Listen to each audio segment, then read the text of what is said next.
आज तारीख है 2 जुलाई 2026 दिन गुरुवार। नमस्कार, मैं हूं शिल्पी और स्वागत है आपका हमारे चैनल यूपी न्यूज लाइव में। खबरों में आगे बढ़ते हैं, हम सबसे पहले नजर डालेंगे आज की हेडलाइंस पर, फिर जानेंगे खबरों को विस्तार से। राम मंदिर ट्रस्ट के अध्यक्ष महंत नृत्य गोपाल दास की तबियत अचानक बिगड़ी, मेदांता अस्पताल में भर्ती। उत्तर प्रदेश के 29 पीसीएस अधिकारियों को मिला बड़ा प्रमोशन, केंद्र ने आईएएस कैडर में नियुक्ति को दी मंजूरी। उत्तर प्रदेश की कैशलेस चिकित्सा योजना में डेटा और स्मार्ट कार्ड बने बड़ी बाधा, हजारों कर्मचारी और पेंशन भोगी इलाज के लिए परेशान। ग्राम प्रधान को प्रशासक नियुक्त करने के मामले में इलाहाबाद हाईकोर्ट ने राज्य सरकार से मांगा जवाब, नियुक्ति प्रक्रिया की वैधता पर उठे सवाल। यूपी में 12वीं पास के लिए आंगनबाड़ी कार्यकर्ता भर्ती 2026 के लिए 708 पदों पर आवेदन शुरू, बिना लिखित परीक्षा होगी चयन प्रक्रिया। 31 जुलाई से पहले दाखिल करें आयकर रिटर्न, इन सामान्य गलतियों से बचे नहीं तो लग सकता है जुर्माना और नोटिस। चलिए खबरों को जानते हैं विस्तार से। राम मंदिर ट्रस्ट के अध्यक्ष महंत नृत्य गोपाल दास की तबियत अचानक बिगड़ी, मेदांता अस्पताल में भर्ती। अयोध्या स्थित श्री राम जन्मभूमि तीर्थ क्षेत्र ट्रस्ट के अध्यक्ष महंत नृत्य गोपाल दास की मंगलवार को अचानक तबियत बिगड़ गई। उन्हें तत्काल लखनऊ के मेदांता अस्पताल में भर्ती कराया गया, जहां विशेषज्ञ डॉक्टरों की निगरानी में उनका इलाज चल रहा है। शुरुआती जानकारी के अनुसार उम्र संबंधी स्वास्थ्य समस्याओं और कमजोरी के कारण उन्हें अस्पताल ले जाया गया। डॉक्टरों ने उनकी कई चिकित्सीय जांचें की हैं और फिलहाल उनकी हालत स्थिर बताई जा रही है। महंत नृत्य गोपाल दास राम मंदिर ट्रस्ट के अध्यक्ष होने के साथ साथ संत समाज के प्रमुख धार्मिक नेताओं में शामिल हैं। उनके स्वास्थ्य की खबर मिलते ही देश भर के संतों, श्रद्धालुओं और ट्रस्ट से जुड़े लोगों ने उनके शीघ्र स्वस्थ होने की कामना की है। उत्तर प्रदेश के 29 पीसीएस अधिकारियों को मिला बड़ा प्रमोशन, केंद्र ने आईएएस कैडर में नियुक्ति को दी मंजूरी। उत्तर प्रदेश प्रशासनिक सेवा यानी पीसीएस के 29 वरिष्ठ अधिकारियों को भारतीय प्रशासनिक सेवा यानी आईएएस कैडर में पदोन्नति मिल गई है। केंद्र सरकार की मंजूरी के बाद इन अधिकारियों को आईएएस कैडर आवंटित किया गया। नियुक्ति प्रक्रिया संघ लोक सेवा आयोग यानी यूपीएससी,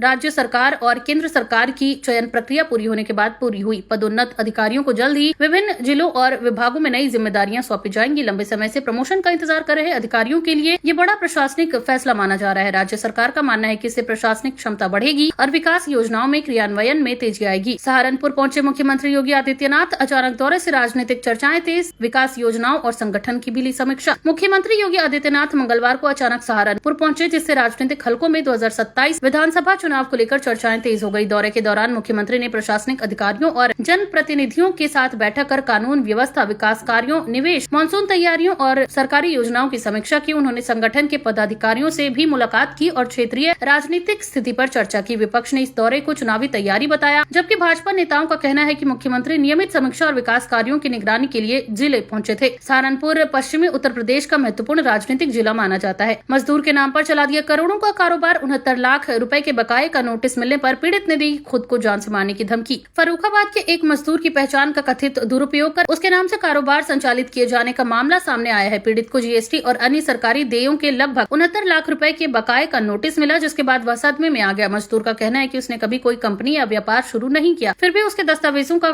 इस्तेमाल कर फर्म संचालित की गई। न्याय न मिलने से परेशान पीड़ित ने आत्मदाह की चेतावनी दी। प्रशासन ने मामले का संज्ञान लेते हुए जांच शुरू कर दी है और संबंधित विभागों से रिपोर्ट तलब की है। यदि दस्तावेजों के दुरुपयोग की पुष्टि होती है तो दोषियों के खिलाफ सख्त कानूनी कार्रवाई की जाएगी। उत्तर प्रदेश की कैशलेस चिकित्सा योजना में डेटा और स्मार्ट कार्ड बने बड़ी बाधा, हजारों कर्मचारी और पेंशन भोगी इलाज के लिए परेशान। उत्तर प्रदेश सरकार की कैशलेस चिकित्सा योजना का लाभ लेने में बड़ी संख्या में सरकारी कर्मचारियों, पेंशन भोगियों और उनके आश्रितों को परेशानी का सामना करना पड़ रहा है। योजना के तहत आयुष्मान भारत डिजिटल मिशन से जुड़े स्मार्ट हेल्थ कार्ड सक्रिय न होने, गलत विवरण और पोर्टल पर तकनीकी खामियों के कारण कई लाभार्थियों को अस्पतालों में कैशलेस इलाज नहीं मिल पा रहा है। कई मामलों में कार्ड बनने के बावजूद रिकॉर्ड अपडेट नहीं होने से मरीजों को पहले अपनी जेब से इलाज का खर्च उठाना पड़ रहा है। स्वास्थ्य विभाग ने संबंधित एजेंसियों को डेटा सुधार और तकनीकी समस्याओं का जल्द समाधान करने के निर्देश दिए हैं, ताकि योजना का लाभ सभी पात्र लाभार्थियों तक समय पर पहुंच सके। ग्राम प्रधान को प्रशासक नियुक्त करने के मामले में इलाहाबाद हाईकोर्ट ने राज्य सरकार से मांगा जवाब, नियुक्ति प्रक्रिया की वैधता पर उठे सवाल। इलाहाबाद हाईकोर्ट ने एक ग्राम प्रधान को प्रशासक नियुक्त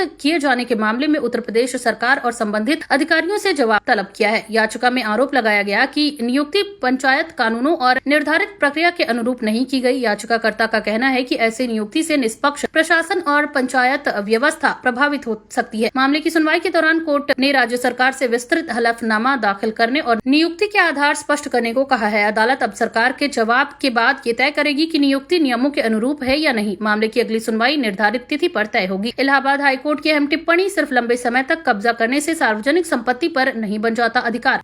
इलाहाबाद हाईकोर्ट ने एक महत्वपूर्ण फैसले में स्पष्ट किया है कि किसी सार्वजनिक भूमि या सरकारी संपत्ति पर लंबे समय तक कब्जा बनाए रखने मात्र से उस व्यक्ति का स्वामित्व या कानूनी अधिकार स्थापित नहीं हो जाता। अदालत ने कहा कि कि सरकारी भूमि पर अवैध कब्जा किसी भी परिस्थिति में वैध नहीं माना जा सकता और ऐसे मामलों में प्रशासन कानून के अनुसार कार्रवाई करने के लिए स्वतंत्र है। कोर्ट ने कहा कि सार्वजनिक संपत्ति जनता की संपत्ति है और उसका संरक्षण सरकार की जिम्मेदारी है। ये फैसला भविष्य में सरकारी भूमि पर अतिक्रमण से जुड़े मामलों के लिए भी महत्वपूर्ण माना जा रहा है। बदायूं में मूसलाधार बारिश से जनजीवन अस्त व्यस्त, कई इलाकों में जलभराव, सड़कें बनी तालाब। मौसम विभाग ने आगे भी जारी की बारिश का अनुमान। उत्तर प्रदेश में सक्रिय मानसून के बीच बदायूं जिले में मंगलवार को हुई तेज बारिश ने जनजीवन प्रभावित कर दिया। कई प्रमुख सड़कों, बाजारों और आवासीय इलाकों में जलभराव हो गया, जिससे लोगों को आवाजाही में भारी दिक्कतों का सामना करना पड़ा। निचले इलाकों में पानी भरने से स्थानीय प्रशासन को जल निकासी के लिए अतिरिक्त टीमें लगानी पड़ी। मौसम विभाग ने प्रदेश के कई जिलों में अगले 24 से 48 घंटों के दौरान भारी से बहुत भारी बारिश, गरज चमक और तेज हवाओं की संभावना जताई है। प्रशासन ने लोगों से अनावश्यक यात्रा से बचने और जलभराव वाले क्षेत्रों में सावधानी बरतने की अपील की है। अखिलेश यादव के जन्मदिन पर मंत्री ओम प्रकाश राजभर ने दी शुभकामनाएं। राजनीतिक गलियारों में बढ़ी चर्चाएं, गठबंधन को लेकर फिर शुरू हुई अटकलें। समाजवादी पार्टी के राष्ट्रीय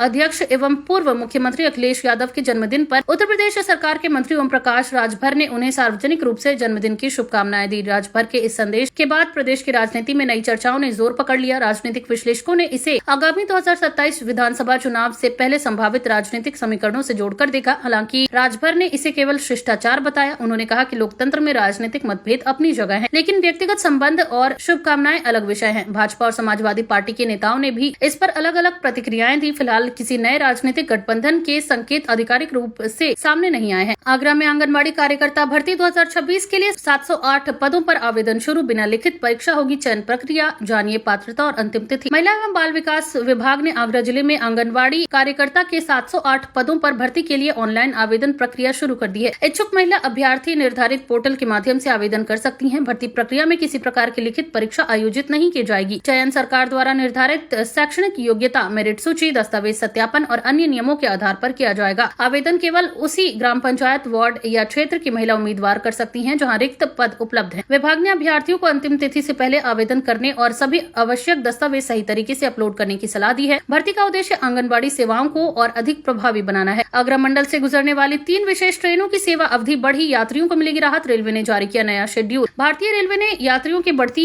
मांग को देखते हुए आगरा मंडल से होकर गुजरने वाली 3 विशेष ट्रेनों के संचालन की अवधि बढ़ाने का निर्णय लिया है। रेलवे अधिकारियों के अनुसार इन ट्रेनों को पहले निर्धारित अवधि तक ही चलाया जाना था, लेकिन यात्रियों की अच्छी संख्या और बढ़ती जरूरत को देखते हुए सेवा विस्तार किया गया है। नया शेड्यूल जारी कर दिया गया है और विस्तारित अवधि के दौरान सभी निर्धारित स्टेशनों पर ट्रेनें पूर्व की तरह रुकेंगी। रेलवे का कहना है कि इससे लंबी दूरी की यात्रा करने वाले यात्रियों को सुविधा मिलेगी तथा त्योहारों और छुट्टियों के दौरान अतिरिक्त भीड़ को नियंत्रित करने में मदद मिलेगी। आगरा और फिरोजाबाद के उद्योगों को बड़ी राहत। गैस आवंटन नीति में GAIL ने किया संशोधन, औद्योगिक उत्पादन और निवेश को मिलेगा बढ़ावा। गेल ने प्राकृतिक गैस आवंटन नीति में संशोधन करते हुए आगरा और फिरोजाबाद के उद्योगों को बड़ी राहत दी है। नई व्यवस्था लागू होने से विशेष रूप से कांच, फाउंड्री, सिरेमिक और अन्य गैस आधारित उद्योगों को गैस आपूर्ति अधिक व्यवस्थित और स्थिर रूप से उपलब्ध हो सकेगी। उद्योग संगठनों का कहना है कि पहले गैस उपलब्धता और आवंटन में अनिश्चितता के कारण उत्पादन प्रभावित होता था, लेकिन नई नीति से उत्पादन लागत कम होने, क्षमता उपयोग बढ़ने और नए निवेश को प्रोत्साहन मिलने की उम्मीद है। सुर सरोवर पक्षी विहार के चारों ओर 1 किलोमीटर का इको सेंसिटिव जोन बनाने का प्रस्ताव। निर्माण गतिविधियों और प्रदूषण पर लगेगी सख्त रोक। आगरा स्थित सुर सरोवर पक्षी विहार एवं वन्यजीव अभ्यारण्य के संरक्षण के लिए इसके चारों ओर 1 किलोमीटर के इको सेंसिटिव जोन का प्रस्ताव तैयार किया गया है। प्रस्ताव के अनुसार इस क्षेत्र में नए उद्योगों की स्थापना, अवैध निर्माण, खनन, प्रदूषण फैलाने वाली गतिविधियों और पर्यावरण को नुकसान पहुंचाने वाले कार्यों पर सख्त नियंत्रण रहेगा। पर्यावरण, वन एवं जलवायु परिवर्तन मंत्रालय के दिशा निर्देशों के तहत तैयार किए गए इस प्रस्तावों का उद्देश्य पक्षियों, वन्यजीवों और प्राकृतिक जैव विविधता की सुरक्षा सुनिश्चित करना है। 31 जुलाई से पहले दाखिल करें आयकर रिटर्न। इन सामान्य गलतियों से बचे, नहीं तो लग सकता है जुर्माना और नोटिस। आयकर विभाग ने करदाताओं को निर्धारित समय सीमा के भीतर इनकम टैक्स रिटर्न यानी कि ITR दाखिल करने की सलाह दी है। विशेषज्ञों के अनुसार रिटर्न भरते समय गलत बैंक खाता, पैन या आधार विवरण, आय की अधूरी जानकारी, गलत टैक्स कटौती यानी TDS का दावा, फॉर्म 26 AS और AIS से मिलान न करना तथा आवश्यक दस्तावेजों की अनदेखी जैसी गलतियां भविष्य में नोटिस या जुर्माने का कारण बन सकती है। करदाताओं को रिटर्न जमा करने से पहले सभी वित्तीय विवरणों का मिलान कर लेना चाहिए और सही कर व्यवस्था यानी टैक्स रेजिम का चयन करना चाहिए। उत्तर प्रदेश में मानसून ने पकड़ी रफ्तार। बरेली में रिकॉर्ड बारिश, कई जिलों में भारी बारिश से अतिवर्षा का अलर्ट जारी। उत्तर प्रदेश में मानसून पूरी तरह सक्रिय हो गया है। मंगलवार को बरेली सहित कई जिलों में मूसलाधार बारिश दर्ज की गई, जबकि कुछ क्षेत्रों में रिकॉर्ड वर्षा होने से जलभराव और यातायात प्रभावित हुआ। भारत मौसम विज्ञान विभाग यानी